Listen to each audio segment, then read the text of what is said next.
नमस्कार, मैं हूं सुनीता और आप देख रहे हैं my YouTube channel Sonu Hindi story. तो चलिए आज की हमारी कहानी शुरू करते हैं, जिसका शीर्षक है निर्जला एकादशी व्रत महात्म्य। युधिष्ठिर ने कहा, जनार्दन, ज्येष्ठ मास के शुक्ल पक्ष में जो एकादशी होती है उसका वर्णन करो। भगवान श्री कृष्ण बोले, राजन, इसका वर्णन परम धर्मात्मा सत्यवती नंदन व्यास जी करेंगे, क्योंकि यह संपूर्ण शास्त्रों के तत्वज्ञ और वेद वेदांगों के पारंगत विद्वान है। तब वेदव्यास जी कहने लगे, ज्येष्ठ मास के दोनों ही पक्षों की एकादशियों को भोजन न करें। द्वादशी को स्नान आदि से पवित्र हो, फूलों से भगवान केशव की पूजा करके नित्य कर्म समाप्त होने के पश्चात ब्राह्मणों को भोजन देकर अंत में स्वयं भोजन करें।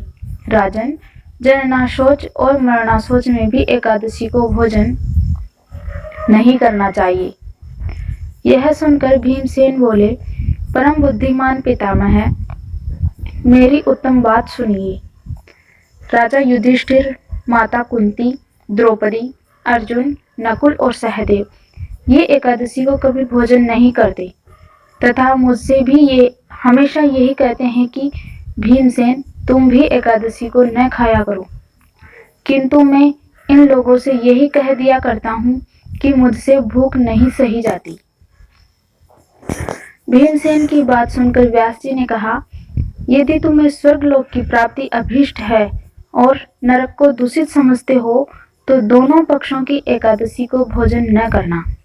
भीमसेन बोले, महाबुद्धिमान पितामह, मैं आपके सामने सच्ची बात कहता हूँ, एक बार भोजन करके भी मुझसे व्रत नहीं किया जा सकता, फिर उपवास करके तो मैं रह ही कैसे सकता हूँ।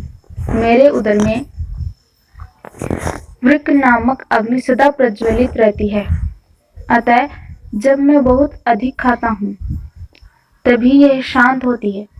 इसलिए महामुने, मैं वर्ष भर में केवल एक ही उपवास कर सकता हूँ, जिससे स्वर्ग की प्राप्ति सुलभ हो तथा जिसके करने से मैं कल्याण का भागी हो सकूं। ऐसा कोई एक व्रत निश्चय करके बताइए, मैं उसका यथोचित रूप से पालन करूंगा। व्यास जी ने कहा, भीम, ज्येष्ठ मास में सूर्य वृष राशि पर हो या मिथुन राशि पर, शुक्ल पक्ष में जो एकादशी हो उसका यत्न पूर्वक निर्जल व्रत करो। केवल कुल्ला या आचमन करने के लिए मुख में जल डाल सकते हो। उसको छोड़कर और किसी प्रकार का जल विद्वान पुरुष मुख में न डालें, अन्यथा व्रत भंग हो जाता है। एकादशी को सूर्योदय से लेकर दूसरे दिन के सूर्योदय तक मनुष्य जल का त्याग करे तो यह व्रत पूर्ण होता है। तदंतर द्वादशी को निर्मल प्रभात काल में स्नान करके ब्राह्मणों को विधि पूर्वक जल और स्वर्ण का दान करें। इस प्रकार सब कार्य पूरा करके जितेंद्रिय पुरुष ब्राह्मणों के साथ भोजन करें। वर्ष भर में जितनी एकादशियां होती है उन सब का फल निर्जला एकादशी के सेवन से मनुष्य प्राप्त कर लेता है, इसमें तनिक भी संदेह नहीं है। शंख चक्र और गदा धारण करने वाले भगवान केशव ने मुझसे कहा था कि यदि मानव सबको छोड़कर एकमात्र मेरी शरण में आ जाए और एकादशी को निराहार रहे तो वह सब पापों से मुक्त हो जाता है। एकादशी का व्रत करने वाले पुरुष के पास विशालकाय, विकराल आकृति और काले रंग वाले दंड, पाशधारी भयंकर यमदूत नहीं आते। पीतांबरधारी, सौम्य, हाथ में सुदर्शन धारण करने वाले भगवान विष्णु के धाम में ले जाते हैं। अतः निर्जला एकादशी को पूर्ण यत्न करके उपवास करना चाहिए। तुम भी सब पापों की शांति के लिए यत्न के साथ उपवास और श्री हरि का पूजन करो। स्त्री हो या पुरुष, यदि उसके मेरु पर्वत के समान महान पाप किया हो तो वह सब एकादशी के प्रभाव से भस्म हो जाता है। जो मनुष्य उस दिन जल के नियम का पालन करता है वह पुण्य का भागी होता है। उसे एक एक प्रहर में कोटि कोटि स्वर्ण मुद्रा दान करने का फल प्राप्त होता सुना गया है। मनुष्य निर्जला एकादशी के दिन स्नान, दान, जप, होम आदि जो कुछ भी करता है वह सब अक्षय होता है। यह भगवान श्री कृष्ण का कथन है। निर्जला एकादशी को विधि पूर्वक उत्तम रीति से उपवास करके मानव वैष्णव पद को प्राप्त कर लेता है। जो मनुष्य एकादशी के दिन अन्न खाता है वह पाप भोजन करता है। इस लोक में वह चांडाल के समान है और मरने पर दुर्गति को प्राप्त होता है। जो ज्येष्ठ के शुक्ल पक्ष में एकादशी को उपवास करके दान देते हैं वह परम पद को प्राप्त होते हैं। जिन्होंने एकादशी का उपवास किया है वह ब्रह्म हत्यारे, शराबी, चोर तथा गुरुद्रोही होने पर भी सब पातकों से मुक्त हो जाते हैं। कुंती नंदन, निर्जला एकादशी के दिन श्रद्धालु स्त्री पुरुषों के लिए जो विशेष दान और कर्तव्य विहित है उसे सुनो।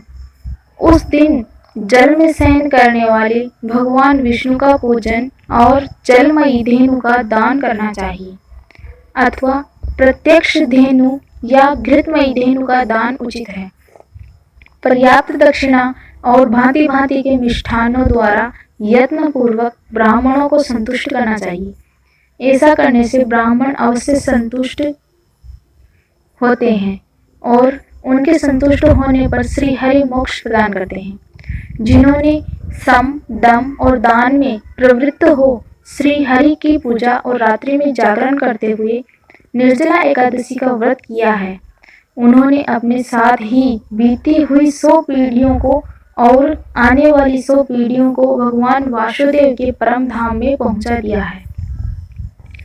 निर्जला एकादशी के दिन अन्न, वस्त्र, गौ, जल, सैया, सुंदर आसन, कमंडलू तथा छाता दान करना चाहिए। जो श्रेष्ठ एवं सुपात्र ब्राह्मण को जूता दान करता है वह सोने के विमान पर बैठकर स्वर्ग लोक में स्थित होता है।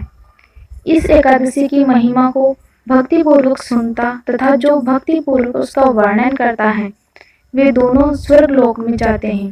पहले दंत धावन करके यह नियम लेना चाहिए कि मैं भगवान केशव की प्रसन्नता के लिए एकादशी को निराहार रहकर आचमन के सिवा दूसरे जल का भी त्याग करूंगा। द्वादशी को देव देवेश्वर भगवान विष्णु का पूजन करना चाहिए। गंध, धूप, पुष्प और सुंदर वस्त्र से विधि पूर्वक पूजन करके जल का घड़ा संकल्प करना चाहिए। भीमसेन, ज्येष्ठ मास में शुक्ल पक्ष की जो शुभ एकादशी होती है उसका निर्जल व्रत करना चाहिए तथा उस दिन श्रेष्ठ ब्राह्मणों को शक्कर के साथ जल के घड़े दान करना चाहिए। ऐसा करने से मनुष्य भगवान विष्णु के समीप पहुंचकर आनंद का अनुभव करता है। तत्पश्चात द्वादशी को ब्राह्मण भोजन कराने के बाद स्वयं भोजन करें। जो इस प्रकार पूर्ण रूप से पाप नाशनी एकादशी का व्रत करता है वह सब पापों से मुक्त हो अनामय पद को प्राप्त होता है। यह सुनकर भीमसेन ने भी इस शुभ एकादशी का व्रत आरंभ कर दिया। तब से यह लोक में पांडव द्वादशी के नाम से विख्यात हुई। अगर ये वीडियो आपको पसंद आया तो लाइक करें, शेयर करें, सब्सक्राइब करें और साथ में बेल आइकन को प्रेस करें ताकि आने वाली वीडियो का नोटिफिकेशन आपको मिलता रहे। मिलते हैं अगली वीडियो में, तब तक के लिए नमस्कार।